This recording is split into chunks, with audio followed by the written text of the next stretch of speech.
రమణ మహర్షి గారు మౌనంగా కూడా కొంతమంది అనుగ్రహించేవారు. ఏంటి భగవాన్ మనతో మాట్లాడలేదంటే అనుకోక్కర్లేదు, మౌనంతోటే చాలా మంది అనుగ్రహించేవారు. కొంతమంది చూపు ద్వారా అనుగ్రహించేవారు.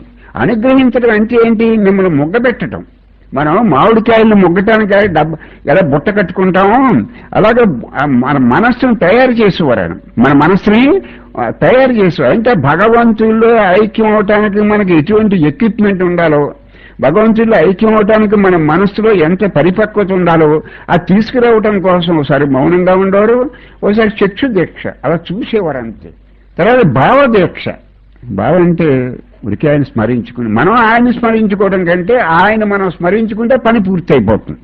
మనం ఆయన స్మరించుకోవడం మంచిదే, ఆయన మనం స్మరించుకుంటున్నాడో లేదో చూసుకోవాలి. అది భావదీక్ష అంటారు. ఏమంటారు? భావదీక్ష. మౌన దీక్ష, చక్షు దీక్ష, తర్వాత ఏంటి భావదీక్ష, తర్వాత స్పర్శ హస్తదీక్ష. హస్తదీక్ష అంటే ఉరికి ఇలా టచ్ చేశారనుకున్న వాడు. రామకృష్ణ పరమహంసని ఒకసారి వివేకానంద ఇలా టచ్ చేశాడు, వాడు తలకని ఇలా టచ్ చేశాడు. ఆయనకి వెంటనే దేహ భావన పోయింది. ఆయన ఏం అనలేదు, ఉరికే టచ్ చేశాడు అంతే వివేకానంద. ఆయనకి వెంటనే దేహ భావన పోయింది. ఇవన్నీ ఎందుకంటే మనకి గురువు మనకి ఏది మంచిదో మనకంటే ఎక్కువ గురువుకు బాగా తెలుసు. మనకి ఏది మంచిదో మనకంటే ఎక్కువ ఈశ్వరుడికి తెలుసు. ఈ దీక్షల్లో రమణ మహర్షి గారు అక్షర మనమాల్లో ఏమన్నారంటే, నా అజ్ఞానం అనే రోగం పోవటానికి, నా అవిద్య అనే రోగం పోవటానికి, అజ్ఞానం ఉన్నవాడికి అహంభావన వస్తుంది కానీ అజ్ఞానం లేని వాడికి అహంభావన రాదు. అజ్ఞానం ఉంటే అహంభావన వచ్చి తీరుతుంది, అజ్ఞానం లేని వాడికి అహంభావన రాదు. అహంభావన అంటే వ్యక్తి భావన, సెపరేట్నెస్. ఆ వ్యక్తి భావన ఉన్నంతకాలం ప్రతి మనిషిని దుఃఖం వెంటాడుతుంది. వాడు ఈ దేశానికి చక్రవర్తి అయినా. నువ్వు ఏదో ఒక దీక్షతోటి అరుణాచలేశ్వరుడే, ఇప్పుడు నేను చెప్పిన దీక్షల్లో ఒక దీక్షతో నువ్వు నేను ముగ్గుతానంటే, ఒక దీక్ష వల్ల నేను ముగ్గుతానంటే ఒక దీక్షే ప్రయోగించు.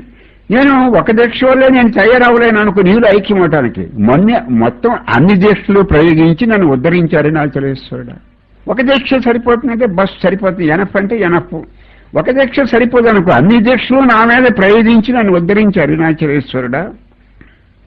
అంటే మొట్టమొదటి దెబ్బలో అరుణాచల మనసు స్మరించు అరలాకము నిర్మూలించు. అరుణాచలం అంటే రిమెంబరెన్స్, నిరంతరము. మీరు ఇప్పుడు జ్ఞాపకం ఉంచుకోండి, మన శరీరం ఏదో రోజున చనిపోతుంది. అందరూ చచ్చిపోతున్నారు, మనకేం ఇబ్బంది లేదు. ఈ భూమి ఎంతకాలం ఉంటే అంతకాలం మనం ఉంటామని అనుకోకండి. మనం సరిపోయే రోజుని మనం అస్తమానం ఏ గొడవలు అయితే ఆలోచిస్తున్నామో, ఏ విషయాలైతే ఇప్పుడు ఆలోచించుకుంటున్నామో, చనిపోయిన రోజున కూడా ఆ గొడవలు వస్తాయి తలలో. దాన్ని బట్టి మీకు పునర్జన్మలు వస్తాయి.